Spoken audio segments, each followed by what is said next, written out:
Apa yang perlu kita tingkatkan? Karena Syawal itu artinya meningkat. Lagunya orang yang sudah meningkat itu bukan aku masih seperti yang dulu, bukan itu, tapi aku yang dulu bukanlah yang sekarang, gitu ya Pak. Syawal itu meningkat.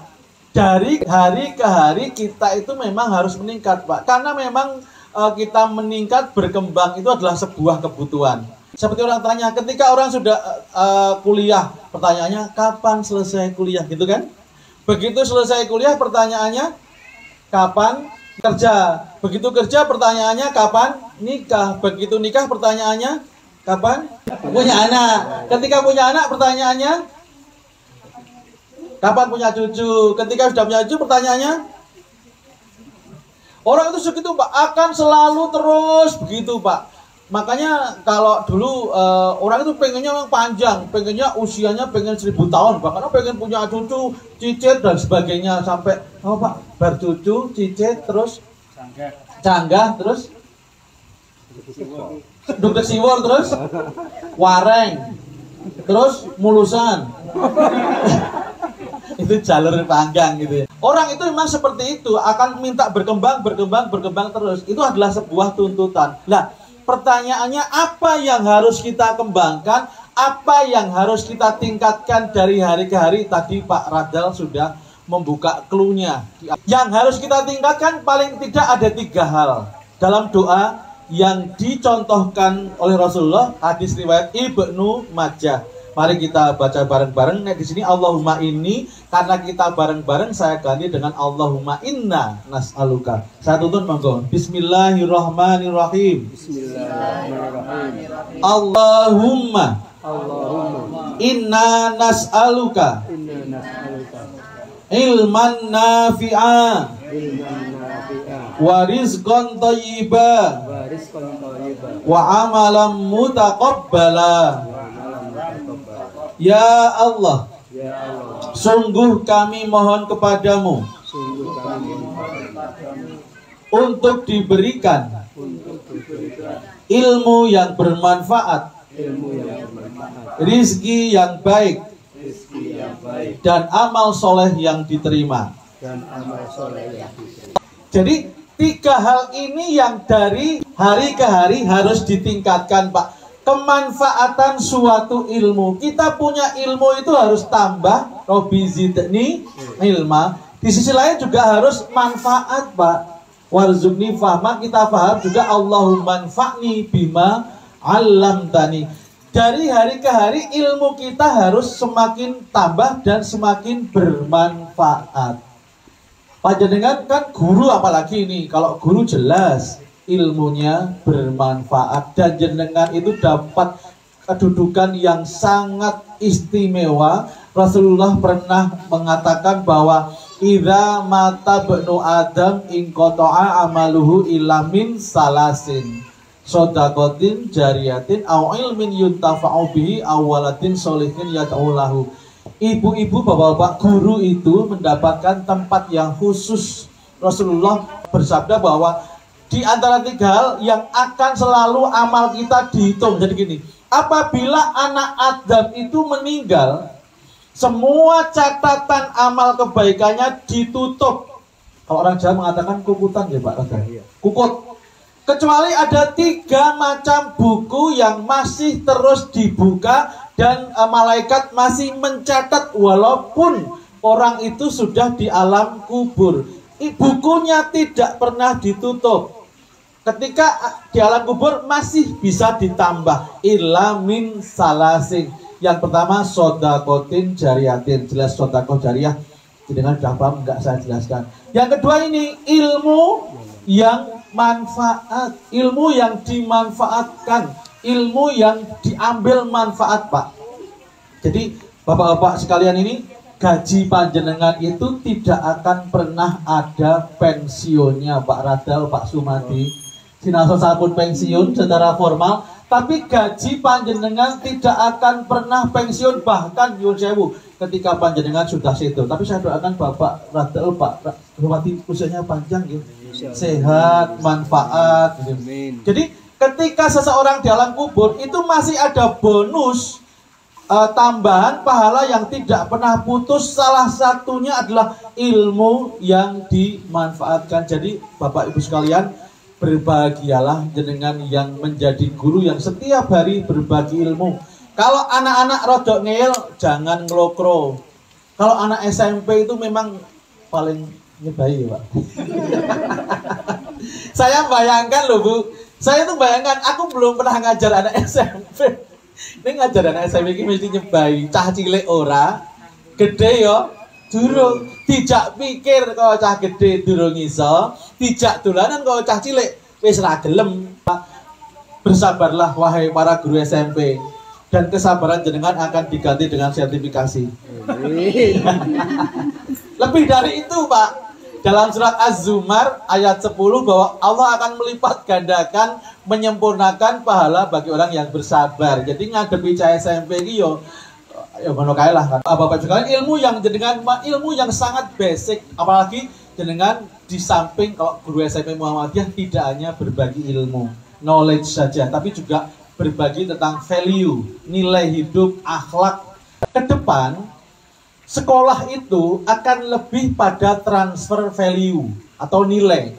Karena transfer ilmu itu anak-anak lebih pinter, Bu. Mereka buka Google, buka di banyak, mereka sudah berselancar di dunia maya. Mereka banyak ilmunya. Kalau ibu-ibu mengajarkan, harus tahu kerungu aku, Bu.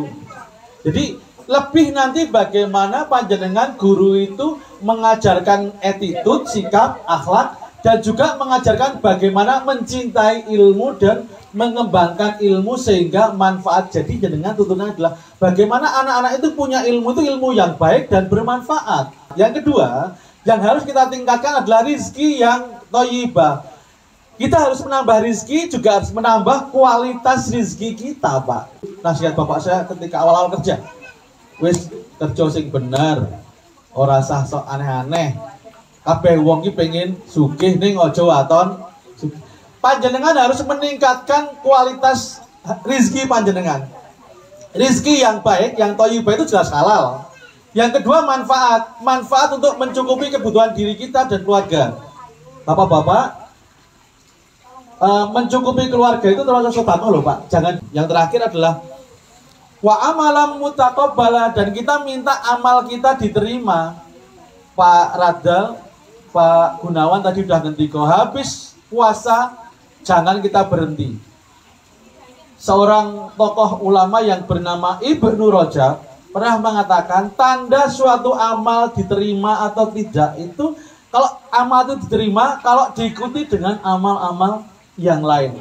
Jangan puasa kemudian diikuti dengan amal ibadah yang lain, kebaikan-kebaikan yang lain di bulan Syawal dan berikutnya, berarti ibadah puasa panjenengan diterima. Nek bar Ramadan kok tidak ada tambahan amal, tidak ada diikuti amal-amal, yusewu, amal kita nggak diterima. Saya doakan, mari kita awali dengan besok puasa Syawal. Kalau kita bawa amal kita itu diterima itu ketika kita tuman, Pak.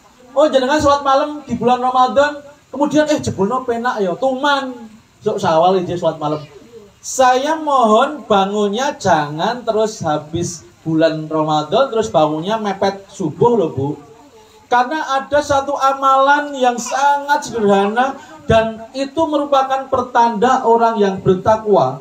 Dalam surat Az-Zariyat ayat 18 Allah berfirman, wabil asharihum yastaghfirun. Az-Zariyat ayat 18. Tanda orang yang bertakwa apa, Pak? Di waktu sahur banyak beristighfar. Berarti nek wong takwa ki bangunnya sebelum subuh. Nek ngaku takwa kok bangunnya mepet subuh atau bar subuh, rodok takwa KW itu. Padahal Allah kan perintahnya kan ittaqullaha haqqa tuqatih, bertakwa kepada Allah itu dengan takwa yang sebenar-benarnya, bukan yang KW, yang orisinil lah. Itu takwa yang sungguhnya. Maka monggo Bapak sekalian dipertahankan bangun sebelum subuh, sempatkan beristighfar. Yang tiga hal yang harus kita tingkatkan, Pak. Satu, apa tadi? Ilmu yang bermanfaat. Mari panjenengan mengembangkan ilmu dan semakin banyak yang mengambil manfaat. Dan Ali bin Abi Thalib mengatakan ilmu itu semakin diberikan semakin tambah. Nah, ini yang pertama, ilmu yang kita kembangkan dan kita semakin manfaat. Yang kedua yaitu rizki kita semakin bermanfaat juga Pak. Tidak hanya bermanfaat untuk kita, juga bermanfaat untuk orang lain. Makanya orang itu kalau tambah rezekinya jangan menambah gaya. Karena apa? Dia akan punya rezeki cukup untuk juga berbagi dengan orang lain. Nek gayanya naik, kadang-kadang melebihi dari kenaikan uangnya, makanya akan banyak utang mesti. Turun semakin pelit. Oke, kemudian yang ketiga tadi adalah amal yang diterima, salah satunya adalah amal yang kontinuitasnya tinggi atau istiqomah. Kemudian maaf. Dalam sebuah hadis, maaf itu diapit dengan dua perilaku, Pak. Jadi kalau kita pengen bisa meminta maaf dan memberi maaf dengan ringan, harus disertai dengan perilaku akhlak yang lain. Tidaklah sedekah itu akan mengurangi harta. Yang kedua, ketika seseorang itu mau memaafkan karena Allah, maka dia akan ditingkatkan kemuliaannya. Yang ketiga, orang yang tawadhu atau rendah hati itu akan diangkat derajatnya oleh Allah. Jadi kalau kita pengen memaafkan itu dengan mudah, ringan, dan menyenangkan, ikuti dengan dua perilaku. Yang pertama adalah perilaku suka memberi. Yang kedua yaitu perilaku rendah hati. Jadi otak kita itu kalau ketemu dengan orang lain, pertanyaannya bukan saya dapat apa, tapi saya memberi apa. Ketika orang itu perilakunya memberi, akan mudah maafkan Pak. Karena kadang-kadang orang nggak maafkan itu karena ada kepentinganku yang terambil orang lain. Biasakan kita itu semangatnya semangat memberi. Tanda orang yang sehat mental, salah satunya adalah ketika senang memberi orang lain. Ketika kita memberi kok senang, itu tanda orang yang mentalnya sehat. Sebenarnya untuk ngecek mental kita sehat itu gampang Pak. Kalau ada kotak infak kita merengut atau seneng.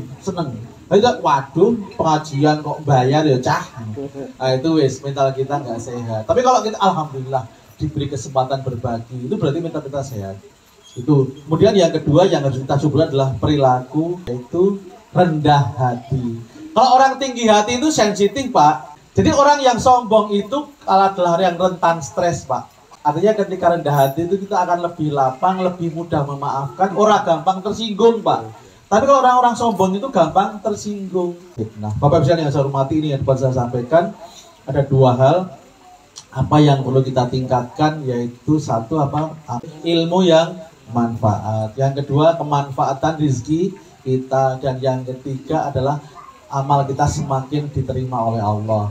Itu kita tingkatkan. Yang kedua, perilaku maaf itu akan lebih mudah ketika kita ikuti dengan perilaku suka memberi. Dan suka memberi adalah perilaku yang menyehatkan. Kemudian diikuti dengan perilaku rendah hati. Rendah hati juga adalah menyehatkan mental kita. Mudah-mudahan ada manfaatnya. Banyak kurangnya saya mohon maaf. Assalamualaikum warahmatullahi wabarakatuh. Waalaikumsalam.